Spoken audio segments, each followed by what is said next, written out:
Me revoilà pour la deuxième guitare de Time is Running Out de Muse. Donc dans cette guitare, il y a différentes parties. Il y en a, je vais les compter avec vous, 1, 2, 3, 4, 5 parties qu'on va détailler. La première partie, elle se trouve dans le couplet 1.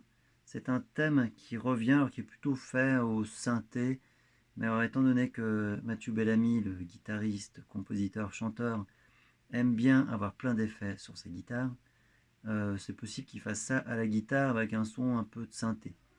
Alors nous, on va avoir un son de guitare électrique, donc avec un tout petit peu de reverb et un petit peu de saturation, mais pas trop. Ça, vous pouvez le faire donc sur une guitare folk, c'est possible aussi. Guitare classique, ça doit être jouable aussi. C'est plus funky sur une guitare électrique. Donc voilà à quoi ressemble mon passage, donc la première partie qui se trouve mesure 13. Ça ressemble à ça.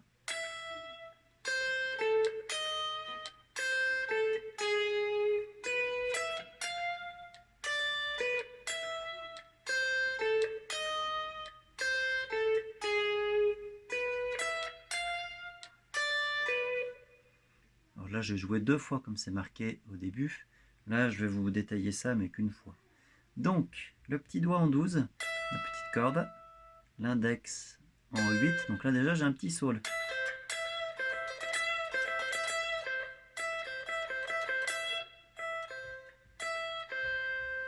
Donc 12, 8, 10 au-dessus, 11 en dessous, 8, 10. On peut prendre le majeur en 9. Et puis là, je vais faire annulaire en 12. Je viens en 13 et 10, 12. Alors, vu que ça va pas très vite, si vous prenez pas les mêmes doigts, c'est pas très grave. Mais là, c'est plutôt logique. Donc, ça fait.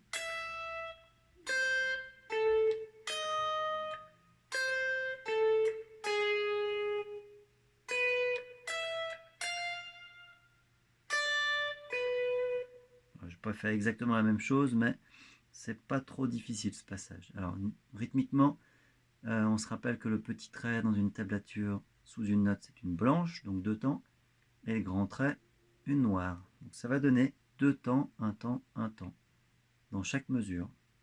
1, 2, 1, 1, 1, 2, 1, 1, 1, 2, 1, 1, 1, 2, 1, 1.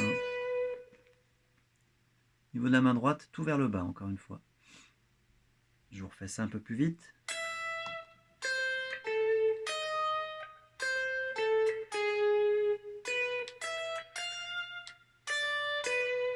Voilà pour la première partie donc de cette deuxième guitare. La deuxième partie, elle vient à la fin de la partie A et avant la partie B. Alors là, c'est une technique qui n'est pas évidente. Au niveau de la main gauche, on appelle ça des octaves. Donc, je suis en 10e case de La et 12e case de Sol. En fait, c'est la même note.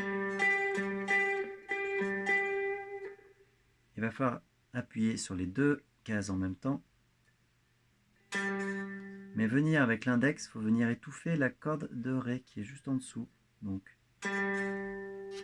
quand je vais venir jouer mes cordes, ça va faire. J'entends la note. Là, j'entends pas la note. Et là, j'entends la note. Du coup, quand je vais venir gratter mes 3 cordes, je vais entendre que cette note et celle-là. Donc ça, c'est technique pas très évidente. Donc, là, vous pouvez déjà vous entraîner à faire ça. Vous déplacez en 8, en 7.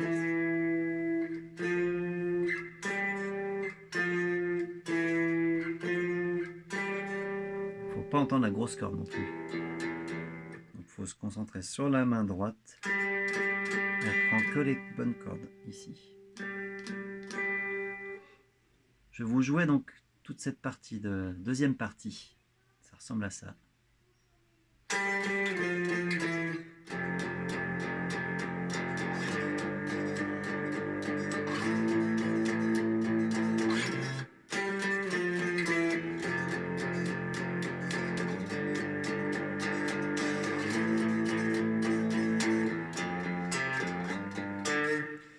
Donc là, vous avez sûrement reconnu une partie qu'on a déjà regardée dans la guitare 1. Alors je ne vais pas trop m'éterniser là-dessus. Mais donc il va falloir passer de ces octaves un gros saut en case 1. Donc ça on l'a déjà vu.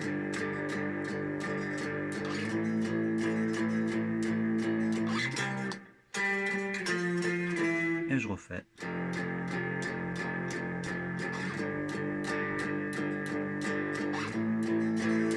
Et le riff. On a déjà détaillé ça en guitare 1. Donc on va quand même détailler la guitare 2 avec le rythme. Mesure 28 exactement. On commence par un silence d'un temps, un soupir. Donc il faut bien le marquer ce silence avant de faire les octaves. Ça va donner chute.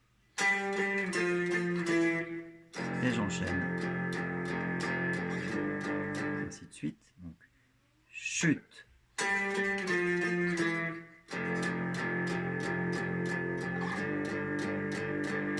Ainsi de suite. Voici donc pour la deuxième partie de cette guitare 2. On enchaîne. Ah oui, alors là, ça va pas être sympa. Pas sympa du tout. C'est l'interlude. C'est comme un petit solo. Donc c'est encore une histoire d'octave. Mais cette fois, j'ai 3 cases de séparation. Donc 12 et 9. Même principe, il faut que mon index il étouffe la corde du dessous.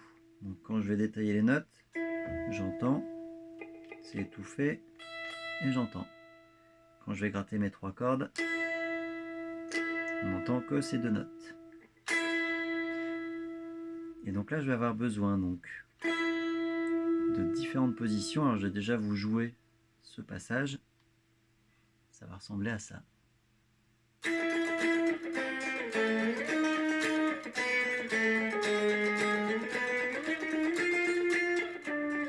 Voilà, je me suis trompé.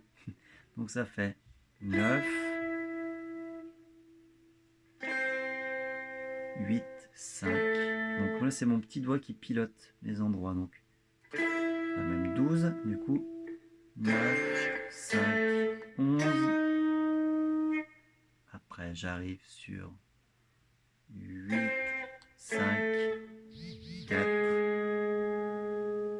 7, 12, 13, 10, 7.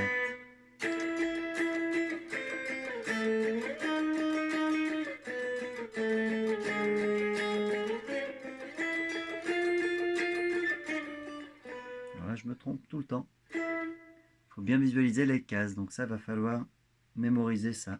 Donc 12, 8, 5. Donc 12, 8, 5. J'enchaîne. 11, 8, 5. 11, 8, 5. 4, 7, 12. 4, 7, 12. 13, 17. Donc, je refais.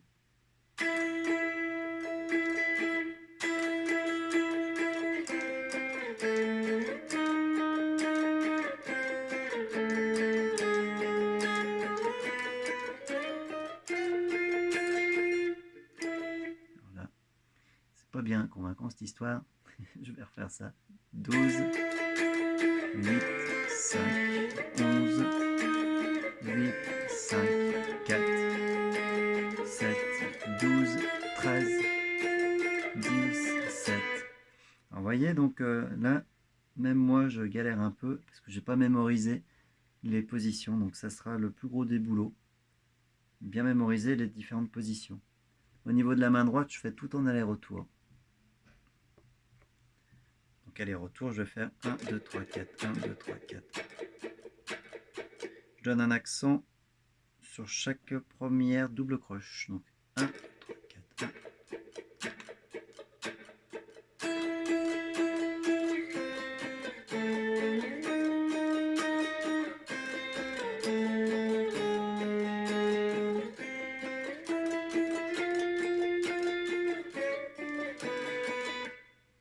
Alors, il faut savoir que Matthew Bellamy, donc toujours le guitariste, compositeur, chanteur, il a plein d'effets. Donc, il n'est pas impossible que dans son son, il ait une espèce de délai qui répète les notes.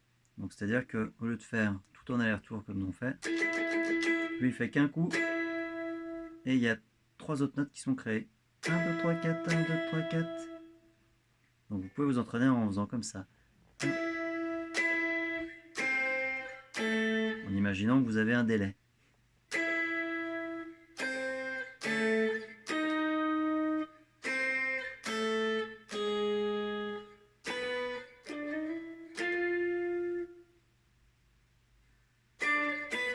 Ok, donc ce passage un peu difficile. Faut bien mémoriser les positions. Donc, il va nous manquer la partie D, donc mesure 65. Ça, on l'a déjà fait sur la guitare 1. Il s'agit des accords. C'est les mêmes. Donc, je vous rappelle, Ré mineur, La mineur, Ré mineur, La mineur, Ré mineur, La mineur, et Mi.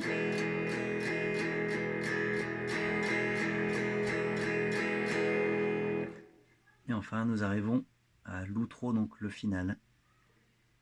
Encore ces octaves, cette fois en 7e case. 7 et 9. L'index étouffe toujours la même corde. Et je vais avoir un mouvement chromatique. Donc cette note, elle va descendre d'un demi-ton, encore d'un demi-ton, et après une nouvelle position, 5 et 7. Donc ça fait 3, 4, 1, 2, 3, 4, 1, 2, 3, 4, 1. Vous voyez encore qu'il y a une espèce de 3 petites diagonales sous les notes. Ça veut dire qu'il faut pédaler en double croche ou alors avoir un délai comme pédale. Donc là on n'en a pas, donc on va le faire nous-mêmes.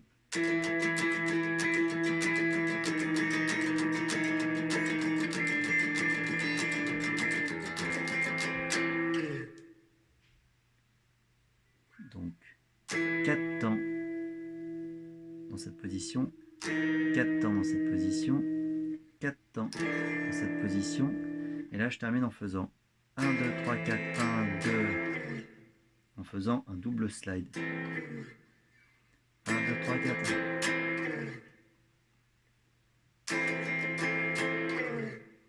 Encore cette partie.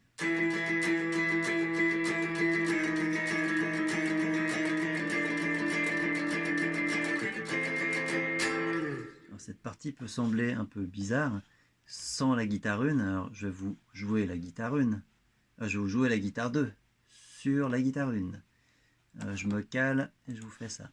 Donc, vous allez voir, c'est incroyable.